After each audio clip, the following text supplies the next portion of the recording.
पुरस्रार कुव्वतों वाली एक मुकद्दस अंगूठी। ऐसी अंगूठी जिसे न सिर्फ इंसान और हैवान बल्कि जिन्नात भी काबू में आ जाते हैं। इस अंगूठी में छुपे राज की आखिर क्या हकीकत है? ये अंगूठी किस बरगुज़ीदा हस्ती को मिली थी और क़यामत से पहले ये किसे मिलेगी?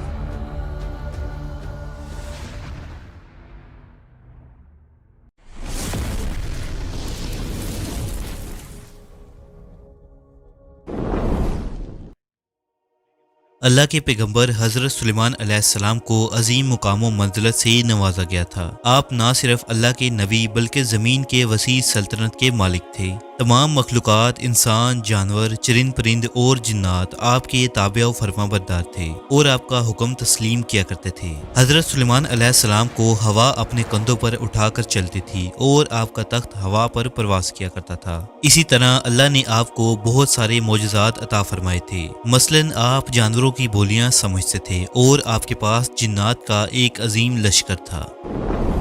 रवायतों के मुताबिक अल्लाह की तरफ से सुलेमान अलैहिस्सलाम को एक अंगूठी अता की गई थी जिसे मोहरे सुलेमानी या अंगश्तरे सुलेमानी भी कहा जाता है। इस अंगूठी को पहनकर आप अपनी वसी सल्तनत को निहायत ही आसानी से चलाया करते थे। आपकी उस अंगूठी की तासीर ये थी कि तमाम मखलूक़ात उस अंगूठी की तरफ खींचे चले आते थे और वो आपके ताबिया थे। उस अंगूठी में सितारे जैसी चमक और कस्तूरी जैसी खुशबू थी। कहा जाता है कि उस अंगूठी को हज़रत जिब्राईल अलैहिस्सलाम इस ज़मीन पर जन्नत से लाए थे और उस अंगूठी में जो नगीना लगा था उस पर हज़रत सुलेमान अलैहिस्सलाम की एक खास मोहर लगी थी। इस नक्शे में 8 गोशे थे जिसमें याकूत जड़ा था, जबकि बाज़ मौरखीन का लिखना है कि उस अंगूठी पर ला इलाहा इल्लल्लाह मुहम्मद रसूलुल्लाह लिखा था और उस कलमे की बरकत से ही तमाम जिन्नो इंस हज़रत सुलेमान अलैहिस्सलाम के ताबिया व फरमाबरदार थे।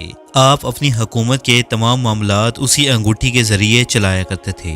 जब कभी भी वो अंगूठी आपके हाथों में ना होती तो आपको सुकून महसूस नहीं होता था। रवायत है कि हज़रत सुलेमान अलैहिस्सलाम जब बैतुल खला जाते तो आप उस अंगूठी को उतार दिया करते थे। लिहाजा एक दिन जब आप बैतुल खला गए तो सखर नामी एक जिन ने आपकी उस मुक़द्दस अंगूठी को चुरा लिया और हज़रत सुलेमान अलैहिस्सलाम की शक्ल सूरत इख्तियार करके आपके तख्त पर काबिज हो गया, जबकि सुलेमान अलैहिस्सलाम को लोगों ने पहचानने से इनकार कर दिया और आप अपने ही मुल्क में अजनबी की तरह गुर्बत की जिंदगी गुजारने लगे। लेकिन कुछ दिनों बाद जैसे ही हज़रत सुलेमान अलैहिस्सलाम के वज़रा और साथियों को ये अंदाज़ा हुआ कि उन पर हुकूमत करने वाला दरअसल हज़रत सुलेमान अलैहिस्सलाम नहीं बल्कि उनका हम शक्ल और एक बहरूपिया है, तो उन्होंने उस जिन के सामने तौरात की आयतों की तिलावत की, जिसे सुनकर सखर जिन वहां से भाग निकला और उसने सुलेमान अलैहिस्सलाम की उस अंगूठी को समुंदर में फेंक दिया। अल्लाह के हुक्म से उस अंगूठी को एक मछली ने निगल लिया। लिहाजा जब एक दिन हज़रत सुलेमान अलैहिस्सलाम उस समुंदर के किनारे मछलियां पकड़ रहे थे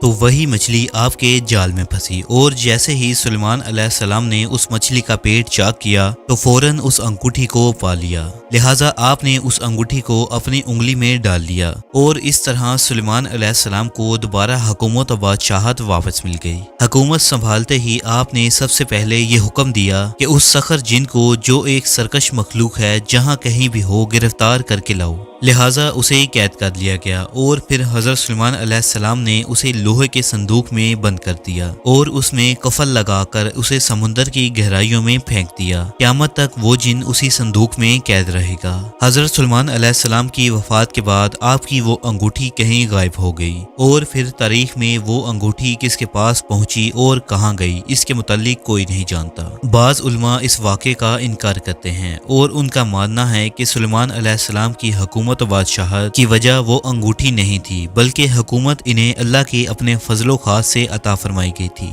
यही वजह है कि इमाम इब्न कसीर और बेशतर उलमा कराम इस वाक़े को मनगढ़ंत करार देते हैं और इसराइलियात का हिस्सा बताते हैं। अलबत्ता हकीकत का इल्म सिर्फ अल्लाह ताला को ही है। कहते हैं सुल्तान सलाहुद्दीन अयूबी के दौर में यहूदियों की जमात नाइट टेम्पल ने बैतुल मुक़द्दस के अंदर खुफिया सुरंग खोदी ताकि उस अंगूठी को तलाश किया जा सके और इस दुनिया पर यहूदियों की हुक्मरानी को दोबारा कायम किया जा सके, लेकिन वो इस तलाश में नाकाम रहे। 20वीं सदी में जब इसराइल बनने के बाद से लेकर आज तक यहूदी उस अंगूठी की तलाश कर रहे हैं। یہاں تک کہ اسرائیل کے پرچم میں 5 کونوں والا ستارہ جسے اسٹار آف ڈیوڈ کا نام دیا جاتا ہے، یہ بھی دراصل سلیمانی انگوٹھی کا نقشہ اور مہر ہے۔ یہودیوں کے مطابق چونکہ حضرت داؤد علیہ السلام اور حضرت سلیمان علیہ السلام نسلاً یہودی تھے، لہٰذا وہ انگوٹھی یہودیوں کی ملکیت ہے، اور اس انگوٹھی کو ڈھونڈ نکالنے کے لیے آج یہودی سائنسی علوم، قبالہ علوم اور نجومیوں کی مدد حاصل کر رہے ہیں، لیکن وہ انگوٹھی نہ ہی آج تک یہودیوں کو ملی اور نہ ہی کبھی ملے گی۔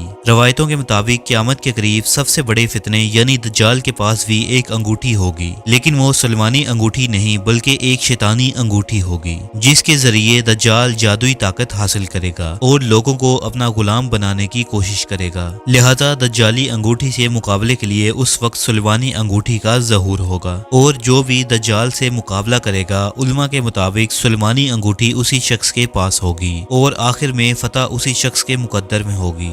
جبکہ اہل تشیعوں کے مطابق یہ انگوٹھی حضرت سلیمان علیہ السلام کے بعد بہت سارے پیغمبروں میں منتقل ہوتی رہی اور آخر میں ائمہ اہل بیت یعنی امیر المومنین امام علی کے اولادوں کے پاس آئی، اور آج یہ انگوٹھی امام مہدی کے پاس ہے جو دنیا کے کسی گوشے میں پوشیدہ ہیں۔ لہٰذا قیامت کے قریب امام مہدی کا اسی انگوٹھی کے ساتھ ظہور ہوگا اور آپ دجال سے مقابلہ کریں گے۔